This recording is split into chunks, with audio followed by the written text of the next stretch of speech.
Assalamualaikum warahmatullahi wabarakatuh. Pada kesempatan kali ini saya akan memberikan penjelasan untuk bimbingan UKK 2001-2022. Hari ini kita akan membahas tentang soal praktik yang bagian 2, yaitu tentang pembuatan media promosi cetak.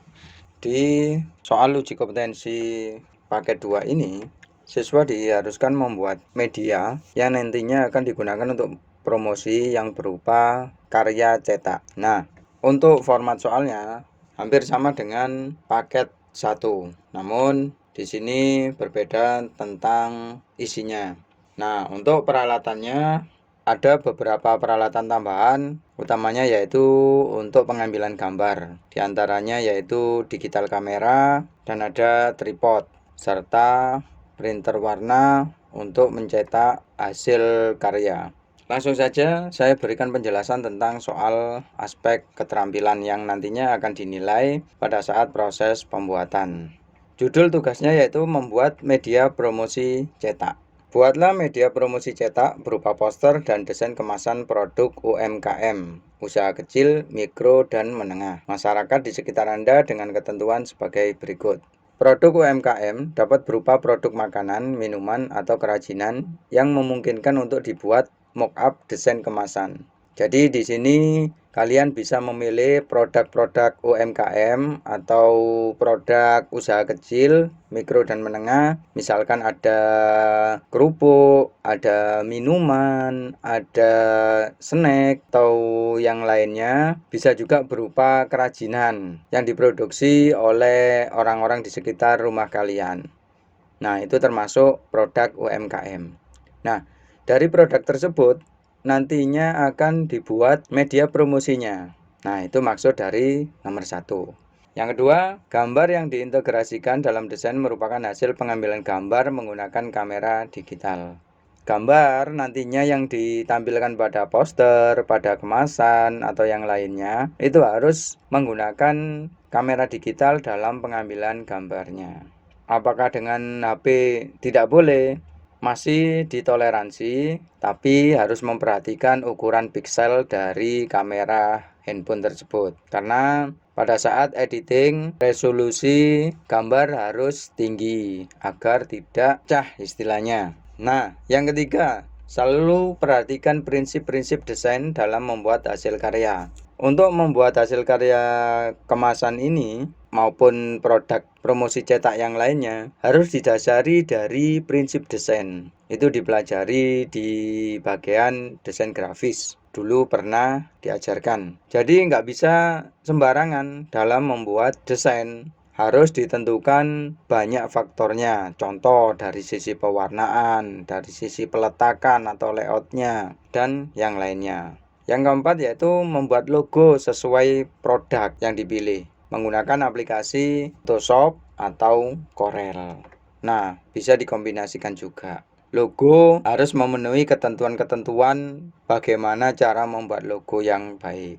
Nomor 5, menambahkan teks atau tagline dari produk dan informasi penting lainnya. Tagline di sini bisa diartikan slogan atau jargon yang melekat pada produk. Setiap produk harus memiliki sebuah tagline. Tidak boleh tidak, karena sudah syarat dari soal. Yang keenam yaitu membuat desain kemasan sehingga dapat menarik perhatian dan sesuai dengan strategi promosi produk tersebut. Misalkan membuat desain kemasan untuk produk cair bisa dilakukan dengan melakukan pencetakan pada botol atau diberi tambahan kemasan berupa box. Setelah ditaruh botol produknya lalu dikemas lagi dalam sebuah box kecil. Yang ketujuh, dalam membuat desain kemasan harus memiliki nilai fungsional. Dalam artian bisa untuk membungkus, untuk melindungi, untuk mengirim, mengeluarkan, menyimpan, mengidentifikasi, dan membedakan suatu produk di pasar. Ini kaitannya dengan penampilan produk. Suatu produk akan mudah dikenali apabila kemasannya memiliki ciri khusus. Misalkan kemasan berbentuk kotak atau persegi dengan warna merah dan kombinasi warna emas. Itu akan mudah dikenali. Berikutnya, nomor 8, tidak kalah penting yaitu informasi pada desain kemasan harus mencakup nama produk atau nama makanannya, komposisi atau daftar bahannya, konten atau isi bersih, nama dan alamat pabrik atau pembuatnya. Kalau diimport ya importirnya, ada alamat media sosialnya atau websitenya, ada nomor BPOM atau PIRT, ini izin memproduksi dari perusahaan tempat produk tersebut dibuat. Serta ada info halal. Biasanya di sini hanya ditampilkan logo halal dari MUI. Serta ada kode produksi, di mana akan ditampilkan juga tanggal kadaluarsanya, serta petunjuk tentang cara penyimpanan, instruksi penggunaan, dan nilai gizinya. Nah, informasi itu yang harus ditampilkan pada kemasan. Apabila kemasannya kecil, ya harus disesuaikan bagaimana menampilkan itu semua agar tidak tertumpuk atau penuh semuanya kemasannya isinya informasi. Nah, tidak bisa seperti itu. Harus ada space atau ruang kosong dan harus seimbang dengan ruang yang ada teksnya atau gambarnya. Nomor 9, desain kemasan dapat disusun dari beberapa lembar kertas yang kemudian dicetak dan dirakit sehingga menjadi satu bentuk kemasan. Nah, karena kita membuatnya berdasarkan ukuran kertas A4, maka tidak disarankan kalian mendesain produk yang terlalu besar. Diperbolehkan, tapi dalam hal ini tidak disarankan. Nomor 10, buatlah sebuah poster. Di sini setelah kita membuat kemasannya, lalu kita membuat posternya dari produk yang sudah kita buat desain kemasannya. Di situ harus ada foto Anda atau teman Anda yang duduk di sebelah Anda dengan membawa kemasan atau model yang lain, orang lain maksudnya, itu bisa dijadikan model pada tampilan gambar poster yang kita buat. Setelah poster jadi, lakukan pencetakan. Di sini disarankan pada kertas A4. Dari keseluruhan produk tersebut, mulai dari kemasan, poster, itu harus mempertimbangkan satu durasi. Ketika kalian terlalu banyak memikirkan hal-hal lain dan nggak ada persiapan sebelumnya, maka waktu yang kalian butuhkan akan lama dan di situ akan mengurangi penilaian. Yang kedua, keselamatan kerja, itu pasti. Yang ketiga, kesesuaian tema. Antara produk yang dibuat, kemasannya, posternya harus sesuai dan memperhatikan keindahan serta keaslian karya produk siswa masing-masing. Tidak boleh dibuatkan atau mengambil karya orang lain terus ditampilkan di karya kita, itu nggak boleh. Sedangkan langkah-langkah kerjanya sebagaimana pada tugas paket 1 pasti harus melalui SOP yang tepat. Ada mempersiapkan material, terus dilanjut dengan membuat karya desain. Setelah itu baru merapikan kembali peralatan. Selanjutnya dari sisi struktur pekerjaan dapat digambarkan dari sebuah skema. Meliputi yang pertama yaitu menyiapkan peralatan yang dibutuhkan. Jika yang tidak memiliki laptop bisa menggunakan PC yang ada di sekolah. Tapi sebelumnya harus dicek terlebih dahulu apakah normal atau butuh penyesuaian. Jika butuh instalasi aplikasi tertentu, silakan menghubungi teknisi. Nah, di sini perhatikan juga keselamatan kerjanya. Berikutnya, menyiapkan kamera digital. Ini bisa meminjam kamera yang ada di sekolah. Langsung menemui teknisi, mengisi buku peminjaman, dan menggunakannya dengan bertanggung jawab. Produk yang akan difoto yaitu produk UMKM. Bisa padat, bisa cair. Berikutnya yaitu melakukan pengambilan gambar. Karena peralatan juga terbatas, maka peminjaman kamera harus bergantian. Untuk itu, waktu pada saat kalian mengambil gambar harus diperhatikan juga agar tidak terlalu banyak memakan waktu. Diusahakan efektif mungkin dan mampu menghasilkan gambar yang bagus. Setelah itu melakukan transfer gambar, tidak lupa juga harus memperhatikan keindahan, keaslian fotonya. Setelah itu baru dilanjutkan membuat desain kemasan produk. Di sini ada foto model utama.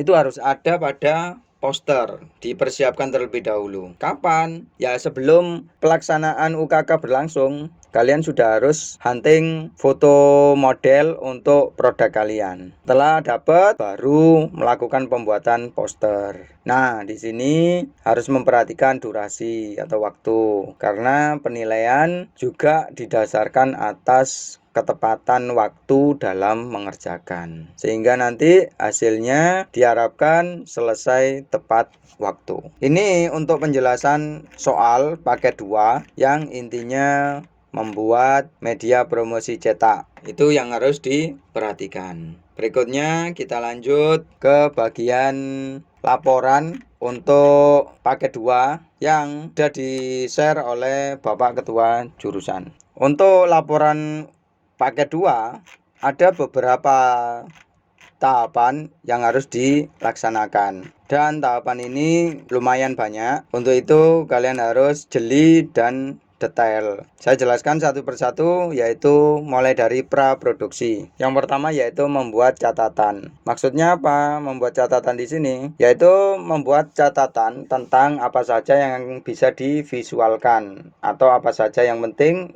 untuk ditampilkan pada desain yang akan dibuat. Nantinya ini bukan dikumpulkan dalam bentuk tulisan tangan, namun diketik. Tapi tahap awal kalian harus membuat gambaran kasar dengan tulisan tangan terlebih dahulu. Event yang ada di satu daerah. Di catatan ini banyak coretan-coretan yang bersumber dari pemikiran singkat. Saya jelaskan satu persatu. Dimulai dari praproduksi. Yang pertama yaitu membuat catatan, yang isinya memuat apa saja yang bisa divisualkan atau apa saja yang penting untuk ditampilkan. Nantinya hasil ini harus diketik. Namun untuk awalan tulisan tangan terlebih dahulu.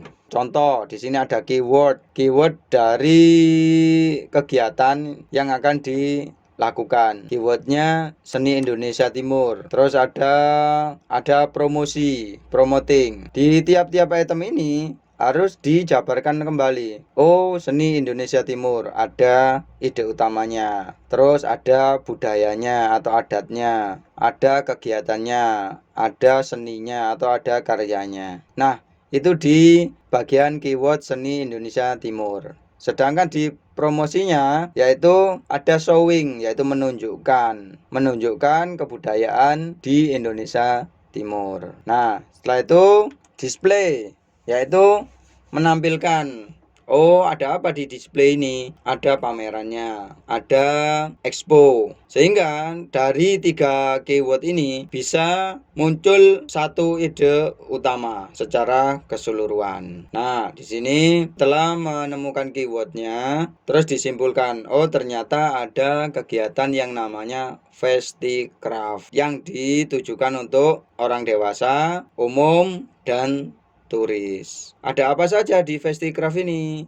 Ada pameran tahunan, ada diniatkan untuk memamerkan seni dari Indonesia Timur. Sehingga kegiatan ini akan menampilkan banyak hal, utamanya terkait dengan pameran, expo, atau kegiatan lainnya. Nah, ini harus dicatat. Setelah dicatat, ditemukan keywordnya, apa saja keywordnya tadi, beserta penjabarannya, lalu memunculkan sebuah ide utamanya. Dan di sini untuk siapa? For. Diniatkan untuk apa? Dan kegiatannya apa? Setelah kalian membuat catatan yang ditulis tangan lalu diketik untuk dibimbingkan, dilanjutkan dengan membuat mind map.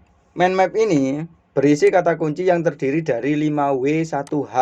Apa itu maksudnya? Maksudnya adalah sebagai berikut. Di sini ada tadi Festicraft, utamanya yaitu tentang festival Ijen.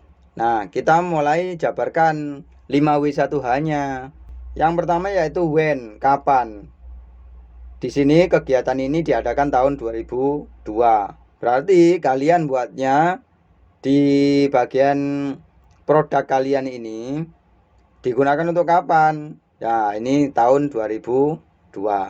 Selanjutnya, what? Ada apa di sana? Oh, di sana itu ada kawah ijen. Selain kawah ijen ada apa lagi? Oh, ada perkebunan kopi atau yang lain. Terus akan ada festival ijen. Berikutnya, siapa pelaksananya dan targetnya siapa? Oh, di sini pelaksananya adalah Dinas Pariwisata Pemerintah Provinsi Jawa Timur. Targetnya untuk warga Bondowoso, Situbondo, Banyuwangi maupun masyarakat sekitarnya. Nah, kalau kalian buat produk kalian ini nya berarti pelaksananya siapa? Pelaksananya adalah kalian atau produsennya di sini. Sedangkan targetnya adalah masyarakat Pasuruan. Berikutnya where, menunjukkan tempat di mana. Berarti produk kalian ini dipasarkan di mana? Oh, di daerah kota Pasuruan saja. Oh, di daerah Kabupaten Pasuruan saja atau di kota Kabupaten Pasuruan atau sudah seluruh Jawa Timur. Nah, berikutnya why. Ini menuju ke alasan kenapa sih produk kalian ini harus dibuat promosinya. Nah, untuk mengangkat kawasan Ijen. Di sini festival ini gunanya untuk mengangkat kawasan Ijen sebagai salah satu destinasi wisata dan memberdayakan sektor perekonomian di daerah. Produk kalian ini nanti, why, kenapanya, yaitu untuk mengangkat produk UMKM dalam bentuk misalkan bakpia dari Gempol itu bisa dikenal masyarakat luas. Berikutnya caranya. Satu halnya, bagaimana? Di Festival Ijen ini mengadakan Festival Ijen yang berisi berbagai kegiatan yang mempromosikan mulai dari sektor budaya, wisata kuliner, dan produk UMKM. Ada apa saja di sini? Oh, ada produk UMKM, ada kuliner, tape, kopi, ikan asap. Ada wisata, api biru, kawah ijen. Budaya, ada aduan sapi. Produk kalian nanti how-nya bagaimana? Caranya membuat media promosi cetak berupa poster, desain kemasan yang akan mempromosikan produk kalian. Dan ditulis ada apa saja produknya. Sehingga bisa diketahui keywordnya secara umum, ada festival, ada kolaborasi, dan dinamis. Produk kalian nanti apa? Bisa jadi produk kalian itu ditentukan keywordnya makanan atau minuman atau kerajinan dan yang lainnya. Nah, sehingga nanti akan muncul mind map dengan banyak cabang. Dari sini adalah produk kalian.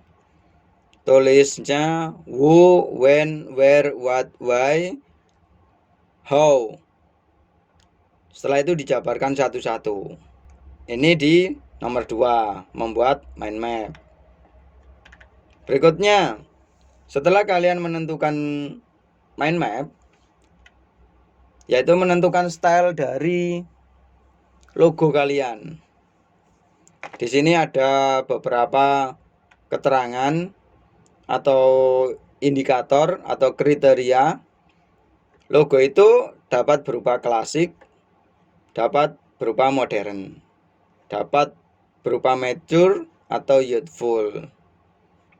Nah, bisa feminin, bisa maskulin, bisa playful, bisa sophisticated, bisa economical, bisa luxurious, bisa berbentuk geometri atau organik, bisa abstrak atau literal.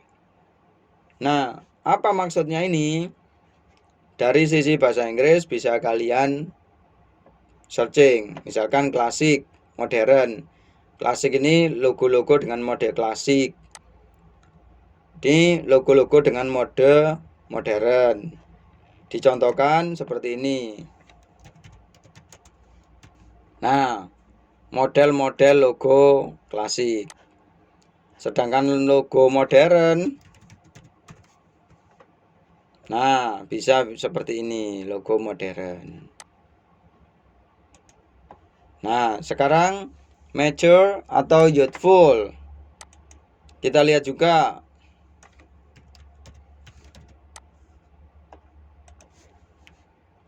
Nah, modelnya seperti ini, mature. Selain mature ada youthful.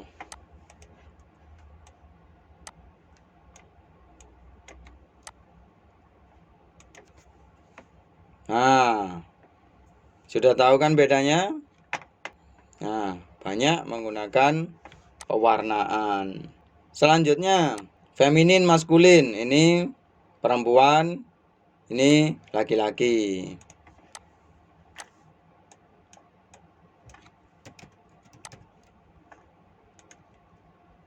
Nah, ini kesannya perempuan itu banyak lekukannya atau latinnya, teksnya latin.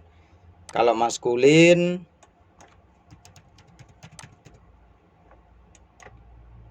nah garisnya lurus. Dan yang lain bisa kalian cari referensinya seperti yang saya lakukan tadi. Selanjutnya, nomor 4, mencari referensi logo. Mencari referensi logo, misalkan di sini produk kalian adalah snack, makanan ringan, kerupuk, cemilan. Misalkan di sini logo keripik singkong. Bisa jadi seperti ini. Keripik singkong, modelnya ini. Nah, seperti ini. Model seperti ini. Sehingga di kemasannya nanti bisa terlihat jelas. Contoh ini. Nah, berikutnya, setelah kalian menemukan banyak referensi logo, baru kalian mencari referensi layout poster. Harus memenuhi unsur keseimbangan, irama, proporsi, kesatuan, kontras, dan harmoni. Apa maksudnya itu? Seimbang dalam artian tidak banyak ruang kosong dan juga tidak terlalu banyak gambar atau teks. Irama, ada beberapa pola yang bisa tersusun secara berirama.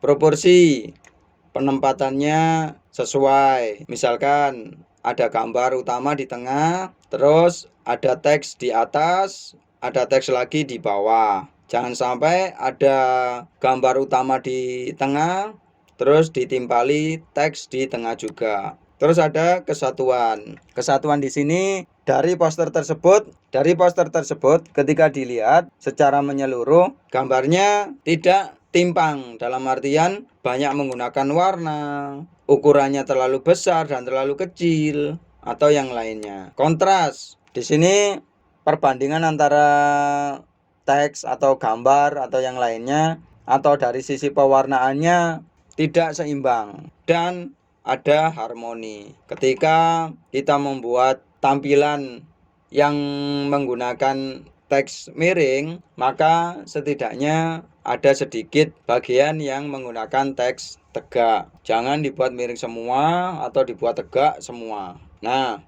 setelah itu kalian cari referensi desain kemasan.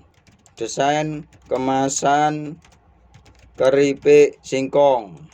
Nah, ada yang plastik, ada yang kertas, ada nggak di sini yang pakai box? Dilihat juga, rata-rata pakai kertas yang mengerucut seperti ini. Boleh nggak pakai box? Boleh, misalkan kumpulan dari paper-paper ini dijadikan satu sehingga perlu kemasan sekunder berupa box. Nah, setelah itu membuat moodboard. Ini di sini banyak yang belum paham terkait dengan moodboard, yaitu gambar-gambar yang relevan berdasarkan dari penjabaran mind map agar membantu dalam membuat desain yang ikonik. Tadi kita tentang keripik singkong. Sudah, kalian cari gambar-gambar tentang keripik singkong. Oh, keripik singkong. Ini gambar keripiknya. Setelah itu, lihat yang lain. Oh, ternyata keripik singkong itu disajikan bisa dengan teh atau dengan minuman yang lain. Oh, ada cara makan keripik itu seperti ini. Oh, warna keripiknya itu seperti ini. Oh, ditaruh di toples keripik singkong itu. Ini bisa dipasarkan di supermarket. Ini bahan bakunya.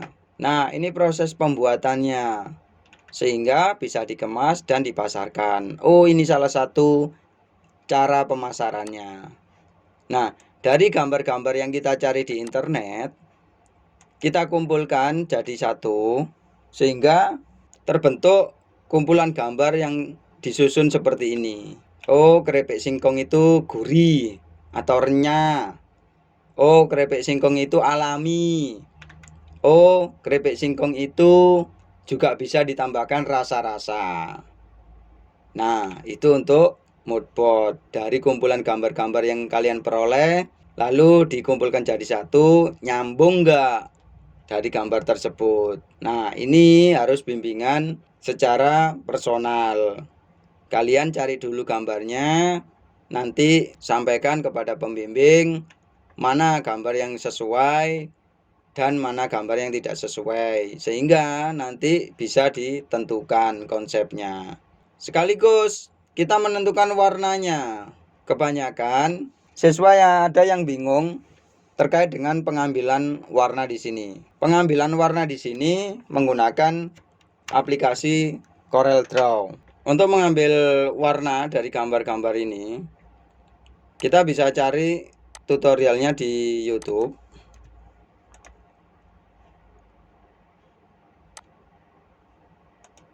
Yaitu cara mengambil sampel warna di Corel. Nah, ini.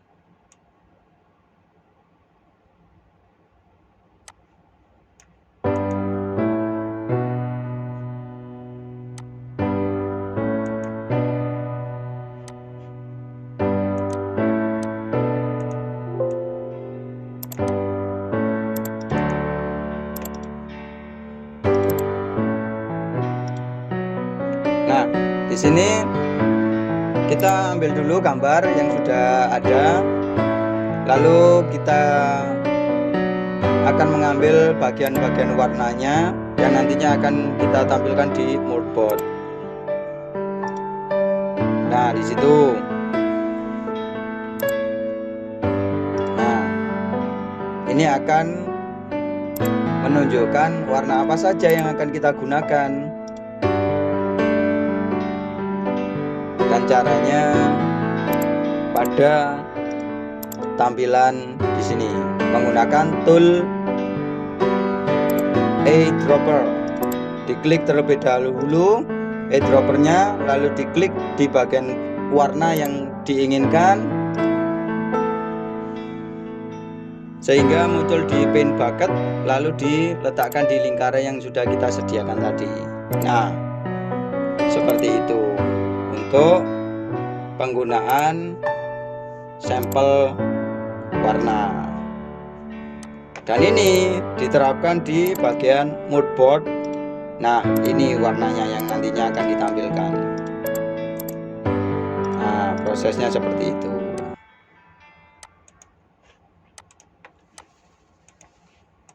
Nah, setelah mood board selesai dan dibimbingkan, dilanjutkan dengan proses persetujuan pembimbing, dilanjutkan dengan proses produksi. Ada apa saja di proses produksi tersebut? Oh, ada logo metrik berisi simbol-simbol agar desain logonya terarah sesuai dengan mind map yang telah dibuat. Contoh, membuat logo metrik dengan cara membuat di kertas gambar, kemudian digaris, di-scan, atau digambar langsung menggunakan aplikasi komputer. Itu di bagian logo metrik. Ini contohnya. Nah, ternyata sketsa logo yang dipilih ini. Kalian buat dulu gambaran-gambaran singkatnya atau gambaran berdasarkan mind map-nya. Terus kalian pilih, jadikan satu bentuknya yang mana.